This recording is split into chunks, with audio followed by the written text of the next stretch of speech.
Olá pessoal, sou Leandro, estudante de psicanálise, estou no segundo ano de faculdade pela Uninter. É a primeira vez que há uma graduação de psicanálise, então por isso que... E na verdade assim, aí qual é a ideia das aulas aqui do canal? Na verdade são meus estudos, conforme eu vou cursando a disciplina, é uma leitura, um estudo em cima das leituras obrigatórias da faculdade. E aí eu aproveito para compartilhar com vocês. Qualquer dúvida, se vocês quiserem colocar nos comentários, ou uma discussão, ou uma coisa que não concordam, ou que não entenderam, enfim. Então essa é a ideia, é uma troca de conhecimentos aí, né, para eu poder, no futuro, ser psicanalista. Então essa é a meta, digamos assim. Pessoal, então a ideia é essa, é um estudo. E neste caso, iremos para a nossa aula 3, ou seria a quarta aula, porque eu dividi em duas. Essa série de aulas, ou a partir de agora eu vou dividir sempre em duas aulas, em duas partes da aula. Por quê? Para não ficar muito extenso, porque são textos longos. E provavelmente essa aula 3 ela vai ser dividida em 3 partes, porque ela tem 20 e poucas páginas. Então vamos combinar assim. Os vídeos vão ser em torno de meia hora, tá, pessoal? Então, quando vê que tá fechando meia hora ali, tudo, aí sim encerro e daí a gente continua na próxima, até para não ficar cansativo tanto para mim, porque acabo me cansando também na questão do estudo, e aí já não absorvo tanto conhecimento, e também para vocês aí ficar uma coisa mais palatável, digamos assim. Tá, pessoal? Então sejam bem-vindos e bora pro vídeo, ou bora pra aula. Então, pessoal, aqui ele começa o exame do estado mental. Então, o que o texto traz? Então, aqui, na verdade, é o inicial. Geralmente eu até pulo a questão do inicial, já vou direto para os temas, mas acredito que é bem importante a gente adentrar na questão do assunto inicial, para ver o que o texto nos traz de leitura. E aí, o que fala do exame do estado mental? Apesar de estudarmos as funções psíquicas e suas alterações de forma separada, é preciso lembrar que esse procedimento é artificial. Por exemplo, não existe um padrão que eu percebo. É útil, está dizendo que não, ele é um procedimento artificial, mas ele é útil, pois podemos aprofundar cada função. Porém, devemos ter em mente que cada uma delas não são fenômenos psíquicos isolados. Por exemplo, se vocês verem um fenômeno X, não significa que agora aquela pessoa tem aquilo. Então, às vezes tem coisas que é em comum, outras não. Ou às vezes não é em comum, mas às vezes não é o suficiente para patologizar o paciente. Então tem essa questão. Assim, logo veremos como eles se interrelacionam. Essa categorização de funções e seus termos técnicos facilitam por uso de uma linguagem universal na área de saúde mental. Então, na verdade, é mais como uma organização do que qualquer outra coisa. Uma questão de organização mesmo. Tem outro... Bom, enfim, deu branco. Bom, mas continuando, gurizada. Mas, obviamente, é sempre a pessoa na sua totalidade que adoece que será examinada. Na sua totalidade. Quando falamos de transtornos mentais, esses não se tratam apenas de agrupamentos de sintomas que coexistem entre si, coexistem ali, quer dizer que está acontecendo tudo junto, mas que também são conectados estruturalmente. Então são conectados estruturalmente. A psicopatologia, sendo centrada na pessoa, se desenvolve com base em determinadas síndromes psiquiátricas. Então, olha só, a psicopatologia, que é o estudo das doenças mentais, sendo centrada na pessoa, focar na pessoa, ele se desenvolve com base em determinadas síndromes psiquiátricas, as quais detalharemos em outras aulas, porque né, aqui até agora não falou o que era uma síndrome psiquiátrica. É isso. Na prática, com o paciente à nossa frente, avaliamos seu estado mental atual e nos dias anteriores à consulta. Então, uma questão recente. Ó, geralmente na última semana ou último mês, dependendo do caso. Então, é uma coisa bem recente, pessoal. E aí, nessa aula, daremos início ao estudo das funções mentais. Então, o foco das aulas é as funções mentais. Devido a ser um assunto extenso e central do curso, continuaremos tratando-o na aula seguinte. Pode ver, essa aula aí já são 20 e poucas páginas. Normalmente eles dividem as aulas em 15, 14, 16 páginas. Aí já tem 20 e poucas. E se está dividido em outras aulas, então imagino que é uma questão bastante a ser estudada, assim. Bom, e aí na aula seguinte, além da definição de cada função, vamos expor como identificar alterações em cada uma delas. Olha que interessante. E como correlacioná-las com quadros psiquiátricos. Isso aí vai ser muito importante. Acho que isso aqui é tipo de texto assim que tem que ler, leitura de cabeceira, como se diz. Tem que ser sempre, tem que estar sempre lendo, porque olha, acho que é o mais importante assim. Claro, não só isso, mas é um dos mais assim, digamos, uma pirâmide estaria quase no topo, ou se não no topo e depois vem os tratamentos. Claro, isso é uma opinião minha, avaliando assim o contexto. Bom, lembrando que apenas uma única função mental alterada provavelmente não configurará um transtorno mental. Aqui já estou reforçando de novo, que não é só um sintoma que já vai... Obviamente em pacientes sintomáticos e não nos que já estão estabilizados. O exame do estado mental é parte fundamental da avaliação psicológica e bastante extenso. Portanto, daremos ênfase aos dados mais importantes e às sugestões para seu aprofundamento. Então vai ser uma aula bem longa, mas acredito que uma aula muito produtiva. Então quem ficar até o fim aí vai ganhar muito.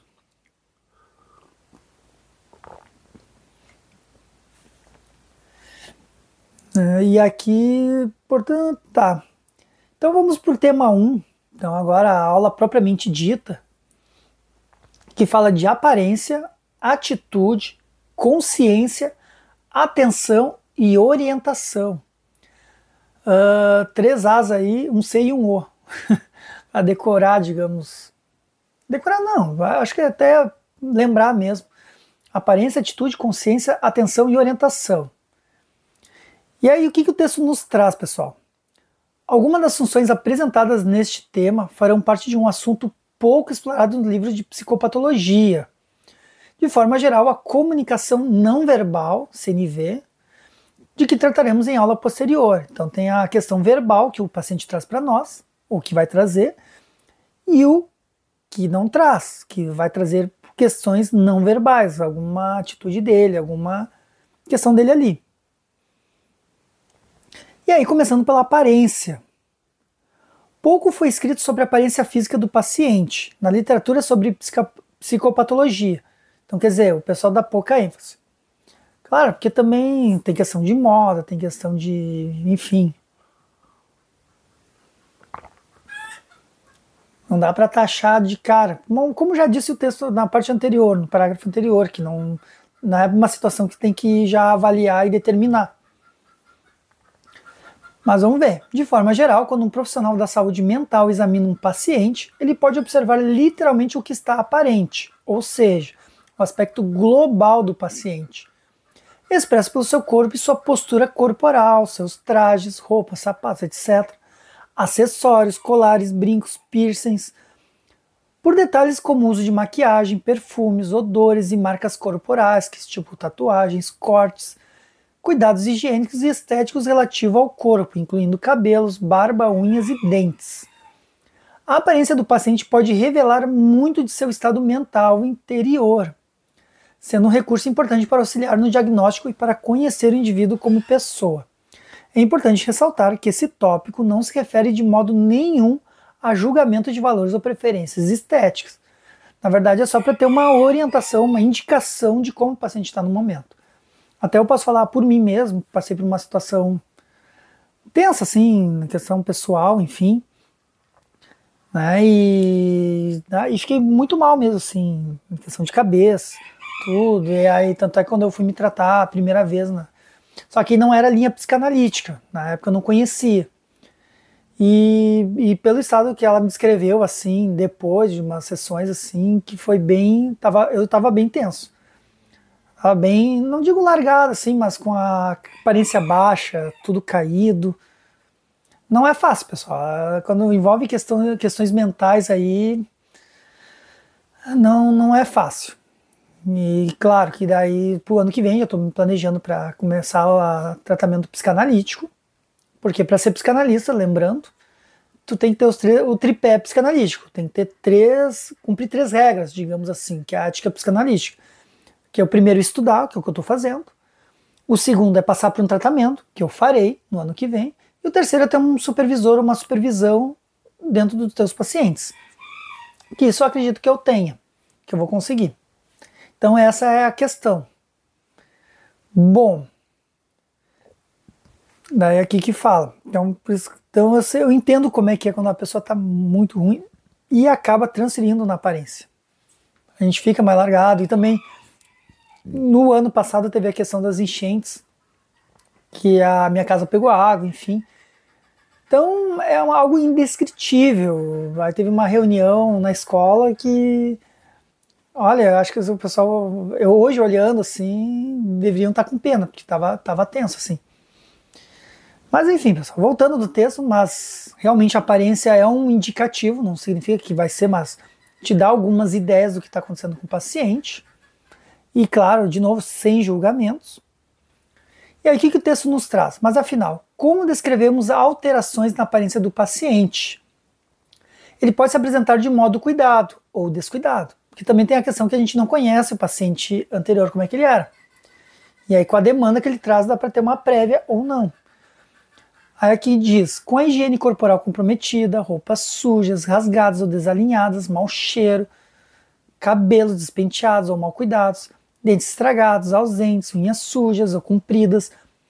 A aparência do paciente também podemos classificá-la como adequada, bizarra, extravagante ou excêntrica, exibicionista, inadequada para o clima, por exemplo, pacientes esquizofrênicos podem trajar roupas de inverno durante o verão e vice-versa. E pacientes autistas com alterações sensoriais táteis podem usar apenas determinados tipos de tecido ou peças de roupas. Que, às vezes, que os autistas têm muitos que, se não usar aquela roupa ali, desestabiliza. Adolescentes do sexo feminino e adultas jovens que apresentem quadro de automutilação podem muitas vezes vestir apenas roupas de mangas compridas para esconder as lesões. E as pacientes com possível quadro de anorexia nervosa, roupas mais largas para mascararem a magreza excessiva. Já a aparência exibicionista caracteriza-se pela excessiva exposição do corpo, sendo observada em pacientes com aumento da libido e ainda por maquiagem exagerada que exestou do basal do indivíduo da ocasião, frequentemente visto em pacientes com mania ou hipomania. Então aqui já dando indicativos de algumas patologias. Isso para a questão vestimento. E aí vem a questão da atitude. Primeiro a questão da roupa, aparência, o visual. É a primeira coisa que tu vê numa clínica, por exemplo. O paciente chega para ti pela primeira vez.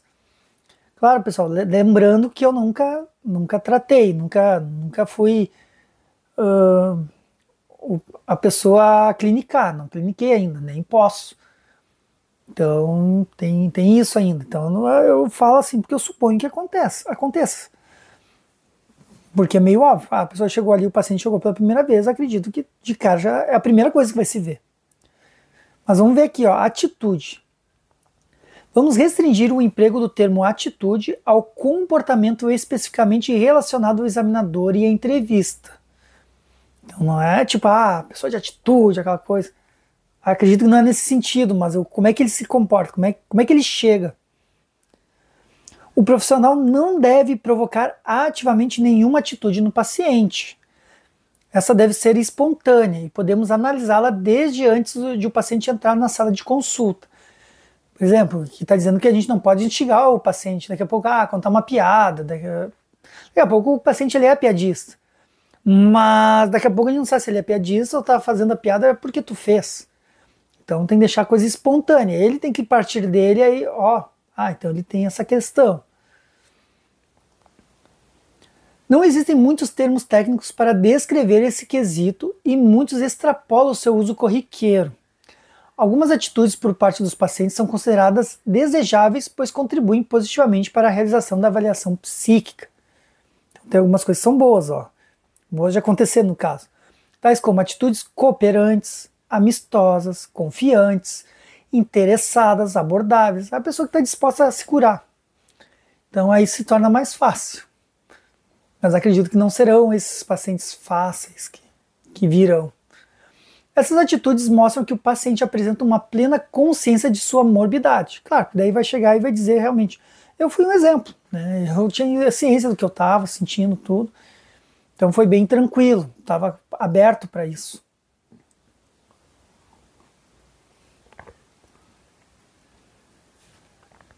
Algumas das atitudes observadas em pacientes com transtorno mental, lembrando que durante toda essa nossa imersão no tema, propomos um roteiro mínimo para posterior estudo aprofundado. Então, isso aqui é a base apenas. São não cooperação, agora as atitudes com transtorno mental. Não cooperação, oposição ao que a eles se apresenta como recomendação, por exemplo, eles não aceitam. Hostilidade, fuga, muitas vezes se irritam, vão embora no meio do tratamento, nunca mais voltam. Isso pode acontecer. Suspicácia, ligada a quadros delirantes. Suspicácia, nunca ouvi esse termo. Ligada a quadros delirantes, então aqui já está no nível psicótico, apesar que nem sempre delírios é enquadrado como psicose, ou a pessoa seja psicótica, porque tem certos tipos de neuroses que a pessoa também delira. Tem uma... Não no nível do psicótico, mas tem. Querelância, só palavrinhas bonitas aqui, hein? Querelância. Então, primeiro, suspicácia, que é quadro delírio. Suspicácia, delírio. Querelância, o paciente discute e briga com seu examinador. Então, aquele que vai ficar brigando toda hora, então ele é um querelante. Querelância. Reivindicação. O paciente quer ser atendido na hora que bem entender. Só imagino. Arrogância, evasão, invasão, esquiva, inibição ou desinibição excessivas, jocosidade, ironia, muito lamúrio, dramaticidade ou teatralidade, sedução, puerilidade. Para quem não sabe, puerilidade tem a ver com inocente, assim, pueril. Acredito que seja isso, porque eu conheço a palavra pueril, que é uma questão, é uma pessoa pueril, uma pessoa inocente, uma pessoa pura, vem de pura. Simulação ou dissimulação, o paciente tenta ocultar ou forjar um sintoma ou doença com objetivos secundários. Indiferença, manipulação, submissão e expansividade. Então isso... pessoas com transtornos mentais. Claro que aqui é a questão de atitude. Primeiro a gente viu a questão da vestimenta e depois a gente viu a atitude. Agora vem a questão da consciência. A consciência. Então, primeiro vimos roupa, depois como ele se porta e agora a consciência. E o que nos diz aqui o texto? A palavra consciência vem do latim conscientia. Isso significa literalmente uma ciência acompanhada de outra ciência. Claro, né, pessoal, que ciência também vem de ciente. Estar ciente daquilo. Então, para a consciência, existem várias definições, a depender do campo do estudo. Por hora, citaremos 3 delas. A consciência neuropsicológica, que seria o estado de estar acordado. Então, quando fala em consciência neuropsicológica, é o que eu estou fazendo agora no momento, é o que vocês estão fazendo agora no momento me assistindo. Então, é a consciência neuropsicológica.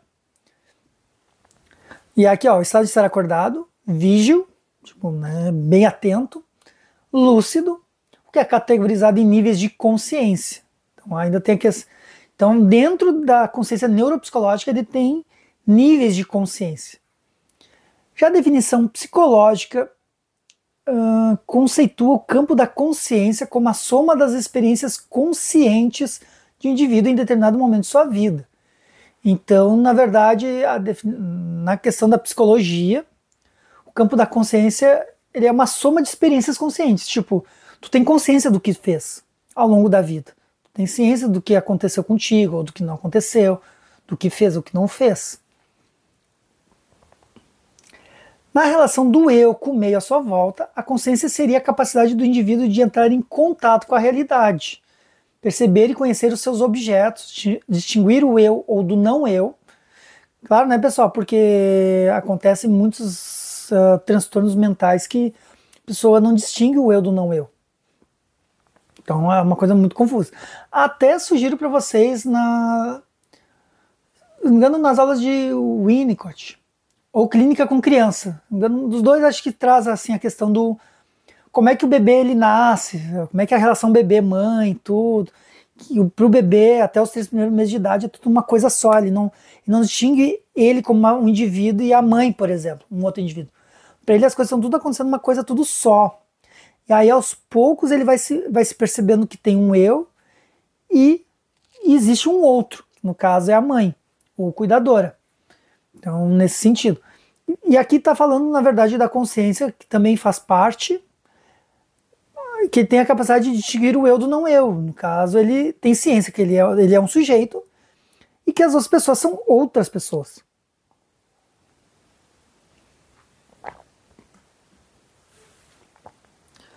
Então, ter consciência de que tem consciência. E assim poder refletir sobre seus conteúdos psíquicos. Porque daí dá para analisar e discutir com a pessoa, porque a pessoa vai conseguir refletir, pode até ter uma resistência, óbvio, mas ela vai ter sua consciência. Pode até discordar, não é questão de ela não possa discordar. Porque, pessoal, lembrando, ter consciência daqui não significa que tu concorde. Claro, isso no âmbito normal, dentro da normalidade. Claro, se a pessoa chega ali, tu tem um ventilador. Eu falei ventilador porque tem um ventilador aqui do meu lado. Ventilador, e a pessoa fala que é um ferro de passar roupa. Aí, claro, né, pessoal, aí muda o contexto. Não tem como... Mas é essa a questão aí da consciência, de ter consciência ou consciente da consciência. Então, trata-se, enfim, do dar-se conta de si, do mundo externo e suas vivências subjetivas, no caso, suas questões internas também. A terceira definição seria a ético-filosófica. Então a gente viu a questão da neuropsicologia, a questão da própria psicologia e também agora a ético-filosófica. O que nos diz a ética filosófica? Utilizada não só no campo da ética e da filosofia, como também no do direito. Ela se relaciona a tomar ciência dos deveres éticos e assumir as responsabilidades, os direitos e os deveres concernentes a essa ética. Neste curso, enfocaremos a consciência do ponto de vista neurofisiológico.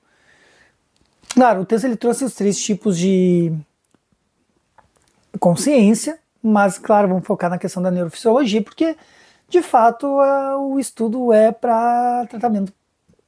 O curso é psicanálise, então, e como tem a ver com tratamento patologia, estudo mental, das questões mentais, ou psicopatologia, como se diz, aí, lógico, que vão focar nesse viés. Mas continuando os tipos de consciência que a gente viu na consciência... Consciência não. Agora, a gente estava falando de consciência, atitude, aí depois a gente viu antes a aparência. As funções apresentadas. Vou tentar recapitular aqui. Porque lembrando, pessoal, eu não leio o texto antes de estudar aqui. Por quê? Porque na verdade é o meu estudo. Eu poderia estar lendo eu comigo mesmo ali, discutindo coisa e tal. Poderia estar fazendo isso. Mas eu optei por fazer nesses moldes para poder compartilhar também o conhecimento, que eu acho muito importante. Claro que a faculdade poderia dizer, mas está divulgando o conteúdo. Primeiro, o conteúdo ele não é exclusivo de ninguém. E segundo, para ter o diploma, tu tem que entrar na faculdade. Então tu vai ter que ler os textos, reler os textos, vai ter que relembrar. Daqui a pouco o vídeo vai servir como um apoio e vai até facilitar na questão dos estudos. E claro, e aí a gente viu a consciência, aqui falou 3 tipos de consciências no âmbito geral, mas vai ficar focado na consciência neurofisiológica. Aí falando da consciência neurofisiológica, agora eles vão explicar o que é a consciência neurofisiológica.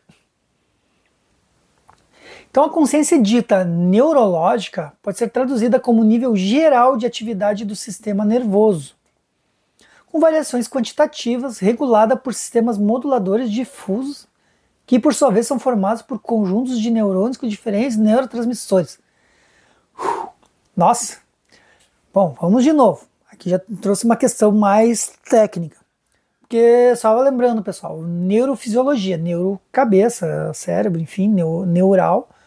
Tanto é que vocês, quando vão consultar com um neurologista para ver a questão do cérebro, ou questão mental, mas neurofisiológica, no caso, a questão física, não a questão sentimental, algum trauma, não sei, acredito que não seria nessa linha. E aí, entrando aqui agora, a gente vai começar a tentar entender o texto. Então aqui fala, ó, pode ser traduzida como nível geral de atividade do sistema nervoso. Então, é a atividade que acontece no sistema nervoso, que liga a cabeça ao corpo. E corpo-cabeça. É o que, por exemplo, eu quero mexer a mão. Então, minha cabeça mandou, meu corpo foi lá e fez o movimento. E esse movimento, ao fazer, os nervos ele transmite de volta para o cérebro dizendo, eu fiz esse movimento. Então tem essa questão fisiológica. Com variações quantitativas. Então aqui está dizendo que existe várias variações que se conhece já, é quantitável. Não sei se existe a palavra quantitável, mas enfim. Mas acredito que vocês entenderam. Regulada por sistemas moduladores difusos. Não sei o que são sistemas moduladores difusos, mas acredito que é algo no sistema nervoso que ajuda para deixar, digamos, o sistema nervoso regulado, né? São apoios para deixar a coisa em ordem, que por sua vez são formados por conjuntos de neurônios com diferentes neurotransmissores. E aí entra os neurônios ali na atividade. Então é um conjunto, que é o que está dizendo aqui o texto. O estado da consciência neurológica é regulado pelo sistema ativador reticular ascendente, o SARA. Sistema ativador reticular ascendente. Então, é um sistema que ativa, reticular, que vem de reto, e ascendente, que cresce, SARA. E pelo relógio biológico hipotalâmico, que é o hipotálamo, que fica, se não me engano, aqui atrás. Nos meus estudos de neuropsicologia, que comecei uma pós, não lembro muito bem os termos, mas se não me engano é alguma coisa que fica aqui atrás. Me corrija se eu estou errado. Me relembrem aí.